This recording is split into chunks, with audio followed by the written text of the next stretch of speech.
Bonjour mes amis, que Dieu vous bénisse et le Saint-Esprit, le guide de notre Seigneur Jésus-Christ, qu'il vienne guider nos pensées,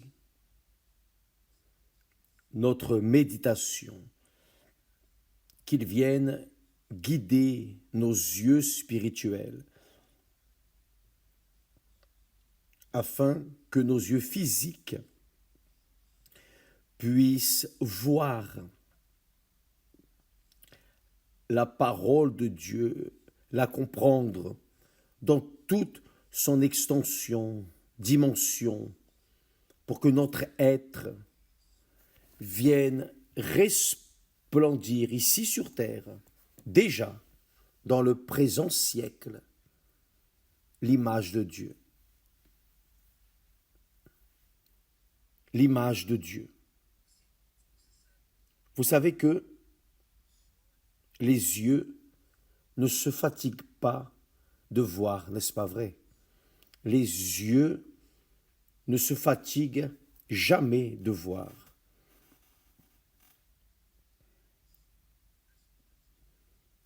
Plus les choses les plus merveilleuses que Dieu a fait dans ce monde, nous contemplons la nature, nous contemplons un enfant, un nouveau-né, un enfant qui va se développer durant ses premiers mois et années. Nous contemplons la grandeur de Dieu. Mais peut-être que vous ne savez pas que Dieu apprécie toute sa création. Il voit et apprécie sa création. J'imagine quand Dieu a fait Adam et Ève étaient parfaits, tout à fait parfaits, car ils ont été faits à l'image de Dieu, par son image. Il a fait Adam et Ève. Maintenant, vous pouvez imaginer comme ils étaient beaux,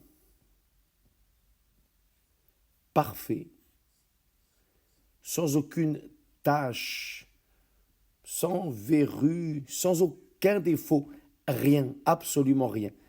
Parfait. Tout comme Dieu est parfait. Et beaucoup de personnes aimeraient avoir un peu plus de beauté, n'est-ce pas vrai? Beaucoup investissent dans leur beauté, investissent tout pour être un peu plus beau. Mais vous, mes amis, avez besoin de savoir, vous devez connaître cette vérité. Dieu a créé Adam et Ève parfaits, ils étaient beaux, un couple parfait. Mais le péché, la désobéissance, leur rébellion a enlevé cette beauté. La beauté de Dieu est tombée. Ils sont restés détériorés, je dirais laids, quand ils ont engendré la rébellion. Vous savez, quand la personne, par exemple, vous vous maquillez, vous vous préparez, vous femmes, vous investissez dans votre beauté. Vous allez chez le coiffeur, vous vous maquillez, etc., etc. Vous mettez un vêtement, un beau vêtement, vous regardez dans le miroir, ah, je suis très bien, très bien. Les personnes vous font même des éloges, mais lorsque vous, même avec ce vêtement, même avec ce visage, le même visage, très beau, lorsque vous vous fâchez, lorsque vous vous mettez en colère, au même instant, vous devenez laide. Avez-vous déjà remarqué cela? Vos yeux sont tristes, ce n'est pas vrai? Votre semblant tombe. Pourquoi? Parce que vous avez laissé la rage, la haine, vous avez écouté la colère, le mal. Au même instant, vous êtes devenu laide. Et là, vous devez tout retoucher de nouveau, n'est-ce pas? Spécialement, par exemple, la personne se prépare, la fiancée se prépare pour le mariage, pour aller rencontrer le fiancé, et d'un seul coup, elle se fâche, quelque chose arrive. Toute sa beauté tombe par terre. Bien. Dieu a fait l'homme parfait. Il l'a fait à son image et ressemblance. Vous pouvez imaginer la beauté, non, vous ne le pouvez pas, ni moi, mais je crois que c'était comme ça, insurmontable. Mais le péché, la désobéissance, a fait perdre cette beauté. Et alors, l'homme est devenu laid, la femme est devenue laide. Parce qu'ils ont transgressé la parole de Dieu. Mais, ne soyez pas tristes, non. Cette beauté, Dieu nous la rend. Jésus est venu au monde, a donné sa vie, sa beauté parfaite.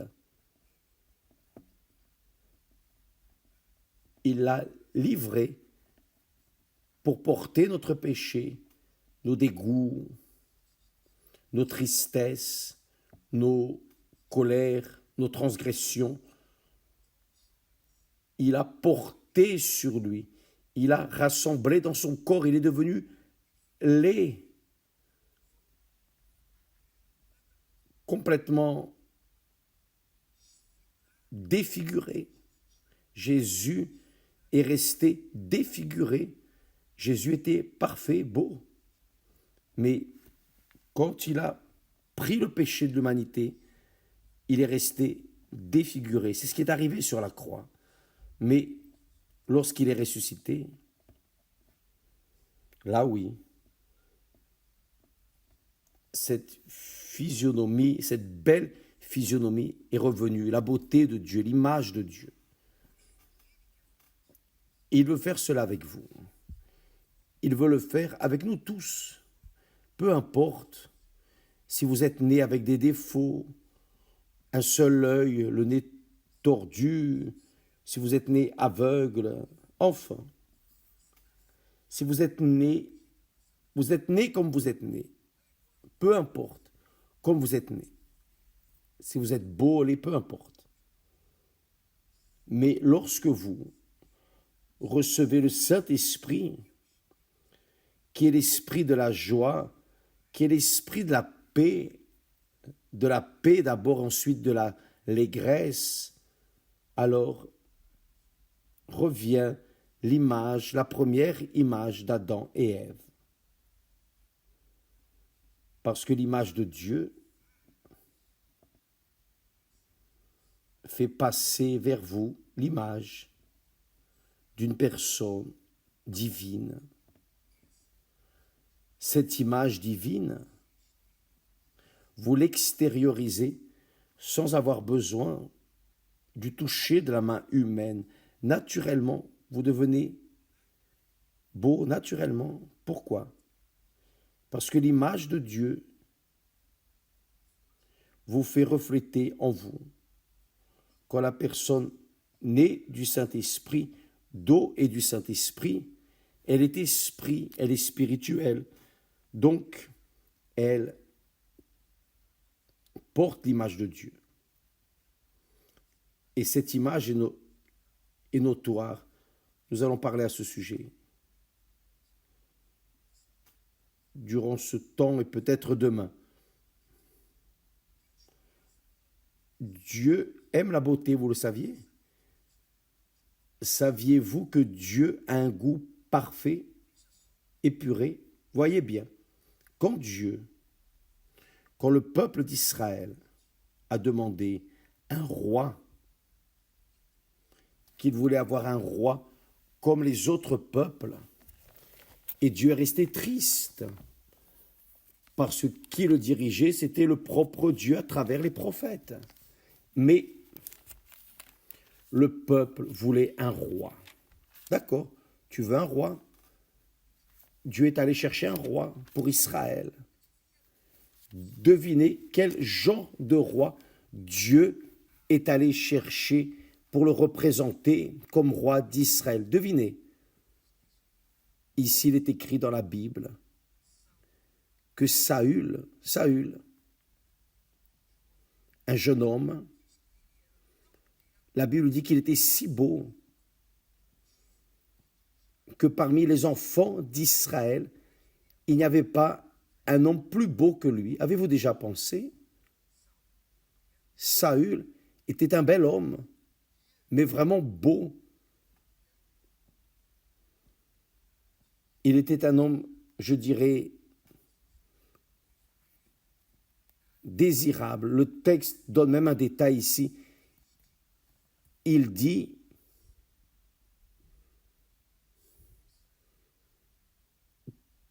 qu'il dépassait tous de la tête, c'est-à-dire qu'il n'y avait pas en Israël un homme aussi beau que Saül. Pourquoi Dieu a-t-il choisi la beauté de ce bel homme? Parce que Dieu voulait être représenté par le roi d'Israël. Dieu voulait être représenté par un homme qui aurait au moins des traits de sa beauté, de son image. Donc il a choisi une belle personne. Le saviez-vous? Ah, il y a beaucoup de choses que vous ne savez pas, mais vous allez le savoir en lisant la Bible. Lisez la Bible et vous allez trouver des merveilles, des richesses incalculables qui vont vous aider à penser en accord avec Dieu. C'est cela. Là, en 1 Samuel, chapitre 9, verset 2, parle à ce sujet, que Saül était un homme jeune et beau, plus beau qu'aucun des enfants d'Israël. Parmi tout le peuple d'Israël, personne n'était semblable à lui. Bien, mais ce n'était pas de cela que je venais parler, de la beauté de Saül. Je veux juste que vous ayez la notion comment Dieu pense au sujet de chacun de nous. Quand Jésus a promis le Saint-Esprit nous conduirait dans toute la vérité. Mais pas seulement ça, il nous guiderait, mais il ferait de nous une source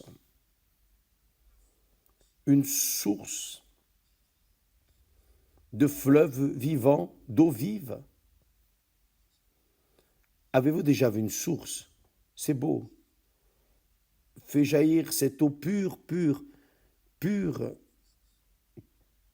importe le temps, la source est toujours en train de jaillir une eau pure des profondeurs de la terre. Bien. Dieu, lorsqu'il nous donne le Saint-Esprit, il nous donne l'esprit de la beauté.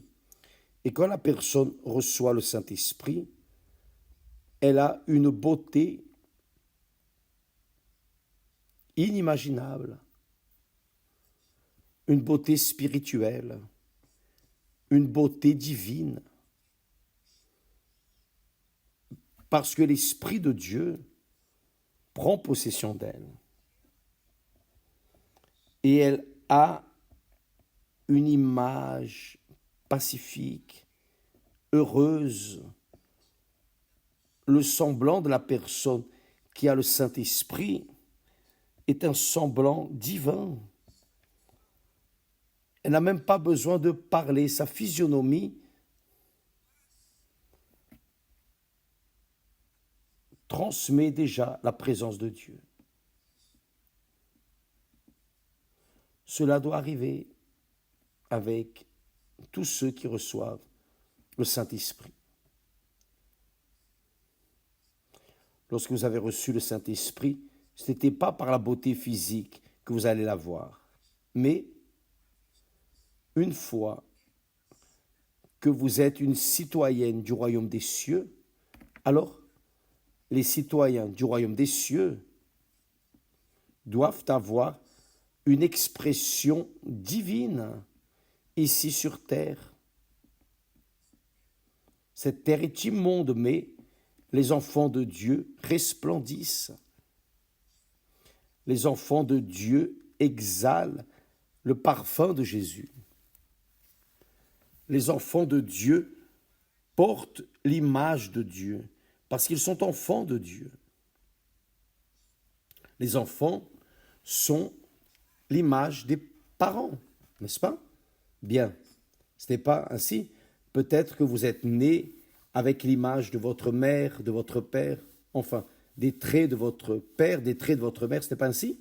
Bien, nous tous, nous sommes nés avec les traits de nos parents. Imaginez l'enfant de Dieu, une fille de Dieu, un fils de Dieu. C'est très fort, c'est glorieux. Donc, vous, mes amis, vous qui aimez investir dans votre beauté, dans votre structure physique, vous travaillez à l'académie pour être fort, bien, Dieu, lorsqu'il descend ou lorsqu'il descendra sur vous, femme, homme, il va faire de vous, il va vous faire porter son image ici sur terre, son image physiquement. Physiquement, évêque, oui, physiquement. Physiquement. Voyez ce que dit le texte sacré. Voyez.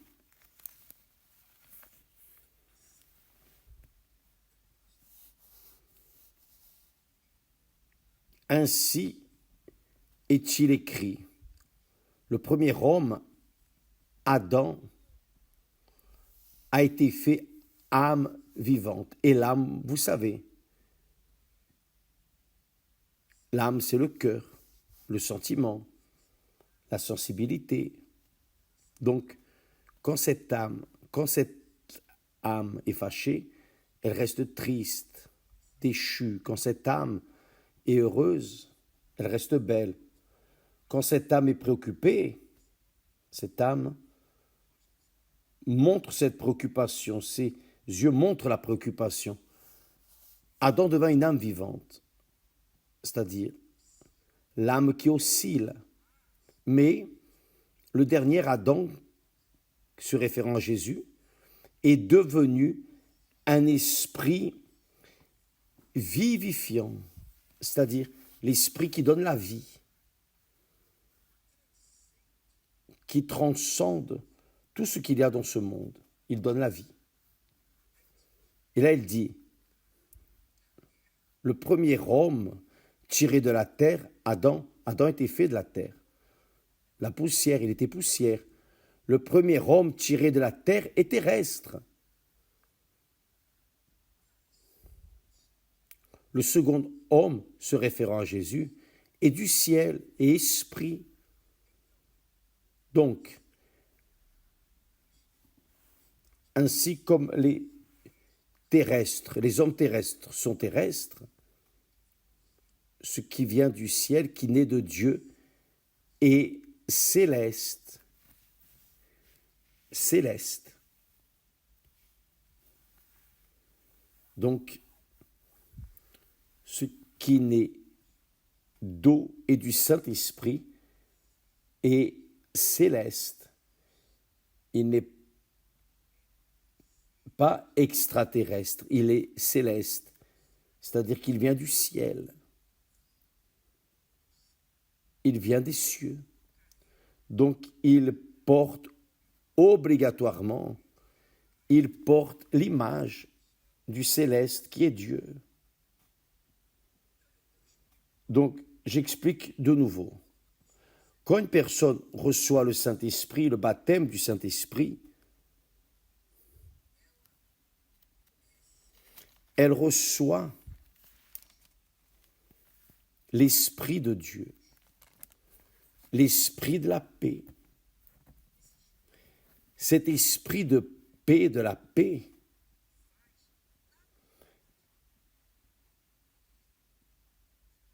fait avoir naturellement la joie, car tout être humain, toute âme, tout être humain veut la paix. Tout être humain travaille pour avoir la paix, lutte pour la paix intérieure, non la paix dans le monde, mais la paix intérieure, la paix dans l'intime. Quand la personne reçoit cette paix de Dieu, qui est de l'Esprit de Dieu, le Saint-Esprit, c'est l'Esprit de la paix. Donc quand la personne reçoit l'Esprit de la paix, immédiatement, il y a une joie dans son âme, un plaisir, une allégresse indescriptible. Et quand cela arrive, la personne est heureuse. Elle est heureuse en elle. Et elle révèle cette félicité. Bien sûr, quand la personne est heureuse, elle montre la félicité. La personne, par exemple, a gagné à la loterie. Elle va crier, sauter de joie. Ce n'est pas ainsi? Bien. Quand la personne perd tout dans la vie, elle va rester triste, abattue, son semblant change. Donc l'être humain, où il porte l'image de ce qui est terrestre, de la tristesse, de l'angoisse, de la douleur, où il porte l'image de ce qui est céleste. Quelle est la différence entre l'un et l'autre? Le Saint-Esprit. Le Saint-Esprit est l'Esprit de Jésus. Il donne la force pour continuer dans la foi, même dans les moments difficiles, dans les heures amères, douloureuses.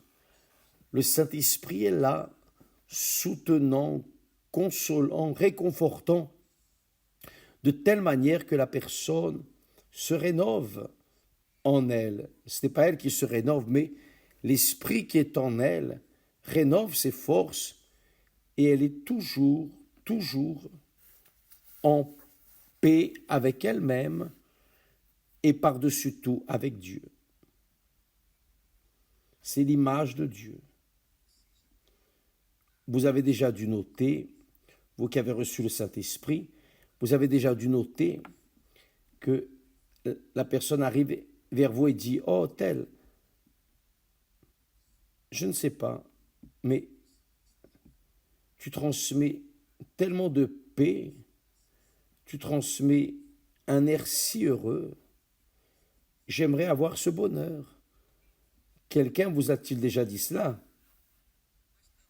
Mais aussi, vous savez que si la personne n'a pas le Saint-Esprit, sa physionomie montre la tristesse, le manque de paix, les conflits intimes, l'anxiété, la préoccupation, la nervosité, n'est-ce pas?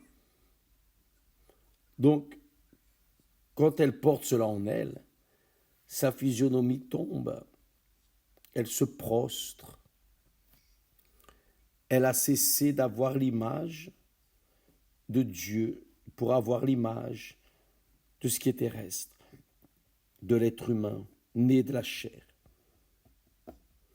Mais quand elle a une rencontre personnelle avec Jésus et qu'elle est lavée de ses péchés, Jésus fait d'elle une nouvelle créature à travers le Saint-Esprit. Elle naît de nouveau. Alors elle cesse d'être une créature terrestre pour devenir une créature céleste. Et alors sa physionomie montre cette allégresse, la paix. Elle est joie, elle est paix, elle est de la paix et elle porte la paix, car le Saint-Esprit, l'Esprit de la paix, maintenant est en elle. Dieu veut que ses enfants viennent sanctifier son saint nom ici sur terre, à travers leur caractère, à travers le fait que la personne soit une personne différente des autres. Elle ne vit pas dans les orgies de ce monde, non. Dans les fêtes, les ivrogneries, le désordre, la rébellion de ce monde. Non. La personne qui a l'Esprit de Dieu cherche son nid où tous ceux qui sont là ont la présence de Dieu. Donc, les uns profitent des autres avec la présence de Dieu. Comme le Père entouré de ses enfants autour de sa table. Et le Père qui a le plaisir d'être là avec ses enfants. C'est ce qui arrive quand la personne naît du Saint-Esprit. Lorsqu'elle naît du Saint-Esprit, elle commence à avoir l'image de Dieu. Et cela est notoire. Tout le monde le note, aussi bien les terrestres que les célestes. Qui est de Dieu, qui a l'Esprit de Dieu, a ce discernement spirituel. Nous parlons avec beaucoup de personnes et nous savons quand la personne est née de Dieu et quand la personne n'est pas née de Dieu. Lorsque nous observons ces attitudes, ces petites attitudes, petits détails qui identifient si la personne est ou non de Dieu, si elle est céleste ou si elle est terrestre. Bien,